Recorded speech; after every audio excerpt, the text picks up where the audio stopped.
ወለዚ ነፍሲ ቢየዲህ በዛ ነፍሱ በእጄ በሆነችው ጌታ በአላህ እምላለሁ ለቀድ ብተደረሃ በእርግጥም ተቻኮሉ ተሽቀዳደሟት ቢድዓቱን ወሰላሱነ መለከን 30 ከምናምን የሚደርሱ መልአኮች እሷን ዘግበው አዩሁም የስዓዱ ቢሃ ወደ ላይ ይዞ ማን ቀድሞ እንደሚወጣ ሲቻኮሏትም አይቻለው ብለው የሱን ንግግር አደነቁለት። ስተት ቢሆን ኖሮ ያርሙትና ከዚህ በኋላ ደግመህ እንዳትል ይሉታል። ልክ እንደንትና ሐዲስ አቢ በክራ ማለት ነው።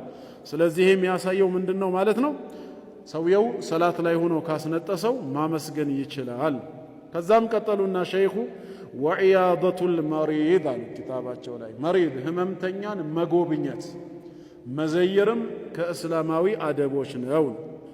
ከፊል ዑለማዎች ፈርዱ ኪፋያ ነው ይላሉ። አንድ ሙስሊም በሌላው ሙስሊም ካለው ላይ መብቱ ስለሆነ የተወሰኑ ሙስሊሞች ህመምተኛውን ከዘየሩት ከሌላው ላይ ተጠያቂነቱ የሚነሳ ጥቂቶች ላይ ብቻ የተጫነ ግዳጅ ነው የሚሉ አሉ። አላ ኩሊ ሐል ህመምተኛን መጎብኘት ይገባናል ነው። ፈሚን ዒያደቲል መሪድ ህመምተኛን መጎብኘት ሲባል ሊሟሉ ከሚገባቸው ፈድሉ ራሱ ምንድነው ከተባለ አንደኛ ህመምተኛን የሚጎበኝ ሰው የመላእክትን ዱዓ ያገኛል። ረሱል አለይሂ ሰላቱ ወሰላም መን ዓደ መሪደን አንድን ህመምተኛ ለአላህ ብሎ የጎበኘ ሰው ናዳ ሙናዲ ሚነ ሰማዕ ከሰማይ አንድ ተጣሪ ይጣራል።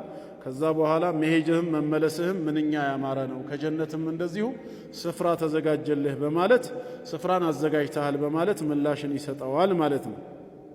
በሌላ ሐዲስም ላይ ሰሒህ ይሁን አይሁን ባላቅም ያንን ህመምተኛ ከጎበኘ በኋላ ወጥቶ ቤቱ እስኪደርስ ድረስ ወደ 70 ሺህ የሚደርሱ መላኢካዎች ምህረትን ይጠይቁለታል። ይሄ ህመምተኛ ወንድሙን ለአላህ ብሎ የሚጎበኝ የሆነ ነው።